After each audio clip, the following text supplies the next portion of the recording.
जो ब्रह्मा विष्णु और शिव से जगत की उत्पत्ति पालन संगार के कारण हैं, अपने भक्तों संसार सागर से ताने वाले हैं, उन विकार रहित शुद्ध अविनाशी परमेश्वर भगवान को नमस्कार करते हैं। पाराशर जी कहते हैं कि ऋषिवरों, जो एक होकर के भी नाना रूप धारण करते हैं, स्थूल सूक्ष्म में हैं, अव्यक्त हैं, अपने भक्तों की मुक्ति का कारण हैं, उन श्री विष्णु भगवान को नमस्कार है, जो विश्व रूप से संसार की पालन रचना और संगार करने के मूल कारण हैं, जो अति सूक्ष्म से भी सूक्ष्म हैं, सभी प्राणियों में स्थित होकर पुरुषोत्तम अविनाशी हैं, जो वास्तव में अति निर्मल हैं, ज्ञान स्वरूप हैं, किंतु अज्ञानतावश नाना पदार्थ से प्रतीत होते हैं।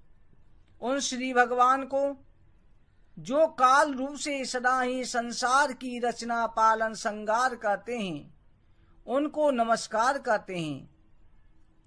जिन परमात्मा के द्वारा संसार की सृष्टि होती है, जो अव्यक्त कारणों के कारण हैं, जो नित्य एक रस हैं, जो अजर अमर हैं, अविनाशी हैं, जिन्होंने संसार में सर्वप्रथम सृष्टियां कहती हैं, जिस समय सृष्टि की रचना हुई उस समय पर दिन था न रात थी, न आकाश था न पृथ्वी थी, न अंधकार था न प्रकाश था, इनके अलावा कुछ नहीं था। बस इंद्रिय बुद्धि आदि का विषय एक प्रधान पुरुष परमेश्वर ही था, जो प्रलय काल में संपूर्ण सृष्टि को अपने आप में समेटे रहते हैं। हे मित्र, प्रलय काल के प्रदान के समावस्था में स्थित हो जाने पर पुरुष के प्रकृति से पृथक हो जाने के लिए भगवान जो है काल रूप दोनों को धारण करने के लिए प्रवृत्त होते हैं। उन परमेश्वर की इच्छा से, अपनी इच्छा से विकारी प्रदान अविकारी पुरुष प्रविष्ट होकर के क्षोभित होते हैं।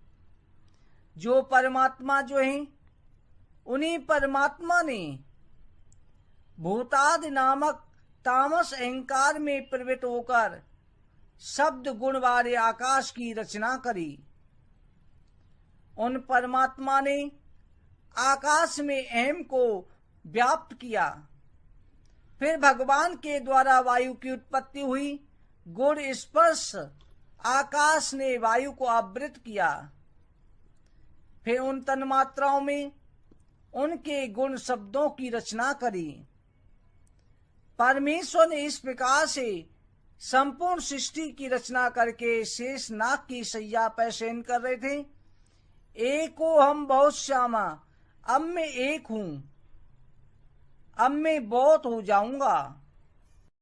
फिर भगवान ने अपनी नाभि कमल से एक कमल उत्पन्न किया, जिससे जो है संसार में परमपिता ब्रह्मा की उत्पत्ति हुई। परमपिता ब्रह्मा 12 वर्षों तक भगवान विष्णु के चिंतन में लगे रहे। इसके बाद भी जो है भगवान ने प्रकट होकर के बड़े प्रेम से कहा, हे ब्रह्मा, तुम वर मांगो, मैं तुम्हारी तपस्या से अति प्रसन्न हूं, मैं तुम्हारी इच्छा के अनुसार तुम्हें सब कुछ देने में समर्थ हूं। हे ब्रह्मा, आप जो चाहते हैं वो सब हो जाएगा। फिर ब्रह्मा जी ने कहा, हे नारायण, आप इस समय मेरे सामने प्रकट हुए, कृपा करके मुझे संसार की सृष्टि रचने की शक्ति प्रदान करें। इतना कहकर के भगवान ने ब्रह्मा जी को वरदान देकर के परमात्मा का ध्यान हो गई। फिर ब्रह्मा जी ने संसार की सृष्टि रचनी प्रारंभ करी, संसार में सृष्टि की रचना करी। ब्रह्मा जी ने देखा कि सृष्टि की रचना तो कर दी, परंतु सृष्टि को रहने के लिए कोई जगह नहीं है। ब्रह्मा जी ने पृथ्वी को जल के अंदर डूबे हुए देखा। जो प्रथम कल्प में जल के अंदर एक हरिणाक्ष राक्षस के द्वारा पृथ्वी जल में डूब गई थी। ब्रह्मा जी ने भगवान नारायण की स्तुति करी कि हे नारायण, आप पृथ्वी का उद्धार करने के लिए अवतार ग्रहण करें। इस सृष्टि को मैं कहां पर धारण करूंगा। परमात्मा ने पहले ही पृथ्वी की रचना कर दी थी। पृथ्वी को जो है एक हरिणाक्ष नाम का राक्षस पाताल लोक ले गया था, जो पहले ही ब्रह्मा जी के मानस पुत्र कश्यप जी की संतान था। जो जय विजय द्वारपाल जो है सनक सनंदन सनातन सनत कुमार चारों भाइयों के द्वारा श्राप से राक्षस योनि को प्राप्त हो गए थे। मित्र जी कहने लगे कि हे मुनिवर, कृपा करके मुझे जय विजय के श्राप की कथा सुनाएं कि राक्षस योनि में किस प्रकार से प्राप्त हुए। पाराशर जी कहते हैं कि हे पुत्र, एक समय पर ब्रह्मा जी ने सृष्टि रचना करते हुए सब प्रथम उन्होंने सनक सनंदन सनातन सनत कुमार को अपने मन से उत्पन्न किया। चारों भाई भगवान के अंश थे, भगवान नारायण के अवतार थे। इन्होंने प्रकट होते ही ब्रह्मा जी ने कहा, हे पुत्र, तुम वरदान मांगो और सृष्टि की रचना करो, मेरा सहयोग करो।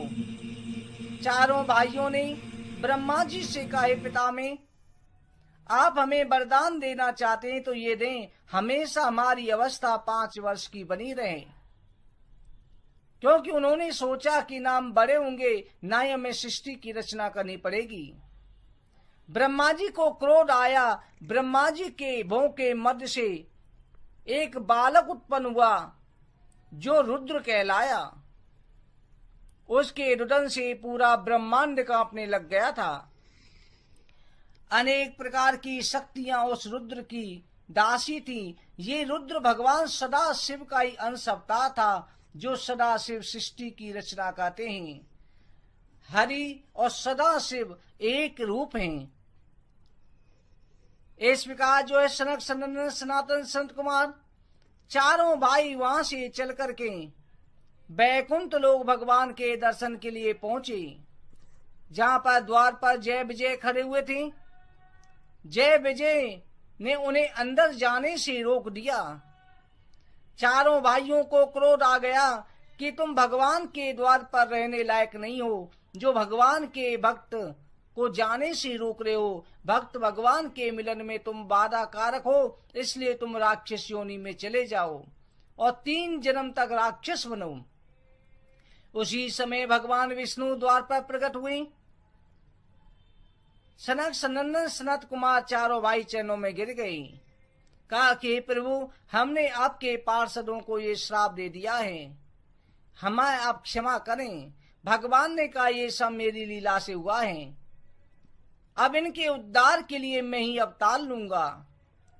वो जय विजय जो है बैकुंठ से पतन होकर के सीधे कश्यप और उनकी पत्नी दिति के द्वारा उन्होंने हरनाक को हरनाक के रूप में अवतार लिया। भक्तों, भगवान के 12 रूप अवतार की कथा कल के अध्याय में वर्णन करेंगे। आज की कथा कहीं पर विश्राम करते हैं। बोलो विष्णु भगवान।